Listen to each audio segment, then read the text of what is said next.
नमस्कार. कृषी साथीमध्ये आपल्या सगळ्यांचं स्वागत आहे. आज आपण थेट मातीतल्या माणसाच्या, आपल्या अन्नदात्याच्या काळजातली गोष्ट ऐकणार आहोत. ही गोष्ट आहे त्याच्या घामाची, त्याच्या संघर्षाची आणि त्याच्या भविष्याची.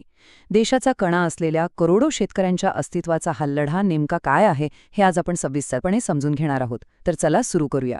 आणि हो, पुढे जाण्याआधी जर तुम्हाला शेतकऱ्यांच्या प्रश्नांवर अशीच सखोल माहिती हवी असेल तर आपल्या कृषी साथी चॅनलला सबस्क्राईब करायला विसरू नका. काही महिन्यांच्या शांततेनंतर दिल्लीच्या सीमेवर पुन्हा एकदा आंदोलनाचे ढग दाटू लागले आहेत. शेतकऱ्यांचा आवाज पुन्हा एकदा बुलंद होतोय. पण प्रश्न हा आहे की यावेळची ठिणगी नेमकी कुठून पडली? असं काय घडलं की शेतकरी पुन्हा एकदा रस्त्यावर उतरण्याच्या तयारीत आहेत? फक्त 27 रुपये ही केवळ एक संख्या नाहीये. हे आपल्या देशातल्या त्या शेतकऱ्याचं रोजचं उत्पन्न आहे जो पूर्णपणे फक्त आणि फक्त शेतीवर अवलंबून आहे. आणि हे मी नाही सांगत, तर खुद्द सर्वोच्च न्यायालयाने नेमलेल्या एका समितीने हे वास्तव आपल्या सगळ्यांसमोर आणलंय.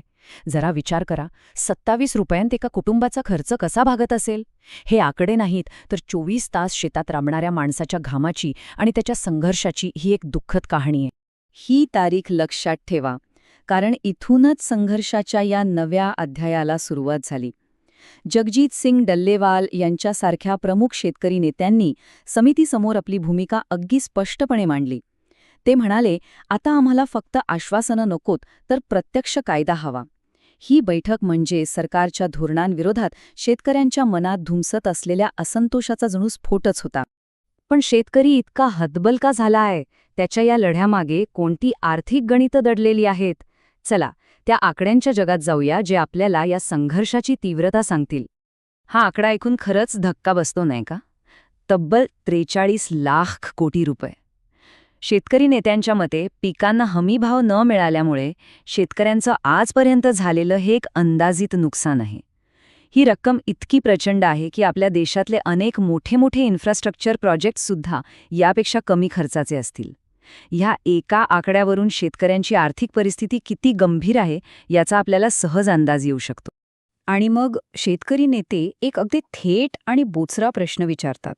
हा प्रश्न व्यवस्थेच्या थेट वर्मावर बोट ठेवतो. जेव्हा ते विचारतात की जर हजारो कोटींची कॉर्पोरेट कर्ज माफ होऊ शकतात तर शेतकऱ्यांची का नाही, तेव्हा त्यांच्या आवाजात निराशा आणि अन्यायाची भावना स्पष्टपणे जाणवते. ते विचारत आहेत की जो देशाचं पोट भरतो त्या पोशिंद्याला त्याच्या संकटाच्या काळात एकटं का सोडलं जातंय? आता बघा, कागदावरच्या योजना कितीही चांगल्या असल्या तरी जमिनीवरचं वास्तव किती वेगळं असू शकतं. पंजाब असो, हरियाणा असो किंवा राजस्थान, सगळीकडे साधारणपणे हीच कहाणी आहे. कधी पिकात ओलावा जास्त आहे असं कारण सांगून भाव पाडला जातो, तर कधी गुणवत्तेचे निकष लावून पैसे कापले जातात. आणि यातलं सगळ्यात वाईट म्हणजे अनेकदा MSPचा फायदा शेतकऱ्यापर्यंत पोहोचतच नाही. तो मधल्यामध्ये व्यापाऱ्यांच्या खिशात जातो आणि शेतकरी मात्र हताशपणे बघत राहतो. मग या सगळ्या समस्यांवर उपाय काय? शेतकरी संघटना एकाच गोष्टीवर ठाम आहेत. त्यांना एक असं शस्त्र हवंय जे त्यांना बाजारातल्या या शोषणापासून वाचवेल. आणि ती मागणी आहे MSPच्या कायदेशीर हमीची. आता MSP म्हणजे नेमकं काय हे अगदी सोप्या शब्दांत सांगतो. MSP म्हणजे मिनिमम सपोर्ट प्राइस, म्हणजे सरकारने पिकांसाठी ठरवलेली एक किमान आधारभूत किंमत. तुम्ही याला एक प्रकारचं सुरक्षा कवच समजू शकता. बाजारात भाव कितीही पडले तरी शेतकऱ्याला किमान इतका दर मिळेलच याची हमी म्हणजे MSP. आणि इथेच या संपूर्ण लढ्याचं सार आहे. शेतकऱ्यांना फक्त MSPची घोषणा नकोय, त्यांना ह्या घोषणेला कायद्याचं कवच हवंय. एक असा कायदा ज्यामुळे MSPपेक्षा कमी दराने कोणत्याही व्यापाऱ्याने माल खरेदी केला तर तो एक गुन्हा ठरेल आणि त्याला शिक्षा होईल. तरच शेतकऱ्याला खरं आर्थिक संरक्षण मिळेल असं त्यांचं म्हणणं आहे. याच एका मागणीवरून आज देशामध्ये 2 स्पष्ट मतप्रवाह तयार झाले आहेत. एका बाजूला आहेत शेतकरी आणि त्यांच्या मागणीला पाठिंबा देणारी सर्वोच्च न्यायालयाची समिती, तर दुसऱ्या बाजूला आहे केंद्र सरकारची भूमिका. चला बघूया या दोन्ही बाजू नेमक्या काय आहेत. तुम्हाला आठवत असेल 2020 मध्ये एक मोठं ऐतिहासिक शेतकरी आंदोलन झालं होतं. त्या परिस्थितीचं गांभीर्य लक्षात घेऊन सर्वोच्च न्यायालयाने निवृत्त न्यायमूर्ती नवाब सिंग यांच्या अध्यक्षतेखाली ही समिती नेमली होती. या समितीचा उद्देश होता की या प्रश्नाच्या मुळाशी जाऊन एक सखोल आणि तटस्थ अभ्यास करायचा आणि सरकार व शेतकऱ्यांमध्ये विश्वासाचा एक पूल बांधायचा.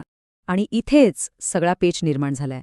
समितीने आपल्या अहवालात स्पष्टपणे MSP कायद्याची आणि कर्जमाफीची शिफारस केली. पण दुसऱ्या बाजूला देशाच्या कृषीमंत्र्यांनी संसदेत उत्तर देताना सांगितलं की MSPवर कायदा करण्याची आवश्यकता नाही.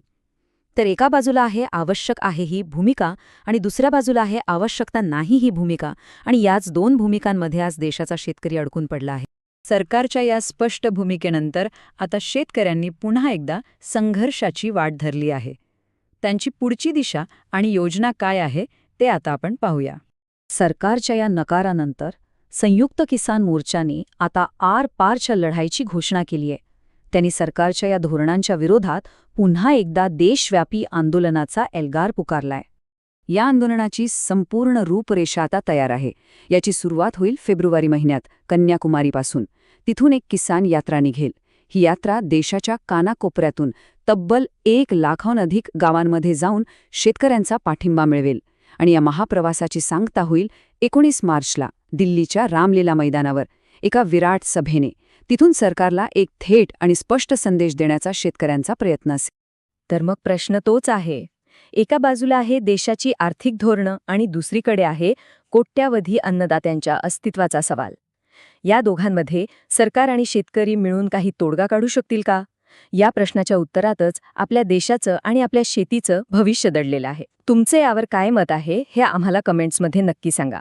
आणि अशाच विश्लेषणासाठी कृषीसाथी चॅनलला सबस्क्राईब करायला विसरू नका. धन्यवाद.